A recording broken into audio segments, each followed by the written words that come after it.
world is full of false allegations, and often one parent, like you mentioned before, Enrique, like sometimes restraining orders are filed on the wrong person. Like those are weaponized, family court is weaponized.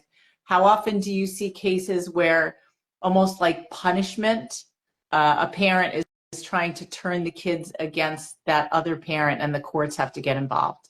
So a lot of my cases that deal with parental alienation are scarce, but the ones I have, they're very severe. And the effect that it's having on the child. These alienation cases are very hard to prove, though. They're very hard to prove because you're talking about conduct by an alienating parent behind closed doors. So the only witnesses to that conduct, and conduct, I mean things that are fed from a parent to a child, what's being said, what's being done. The only witnesses really is the child and the parent who's doing it. And the parent who's doing it is not going to come to court and say, hey, I did this. That's not going to happen.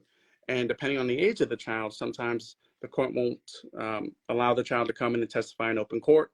Sometimes they will do in-camera testimony in private with the child and the judge.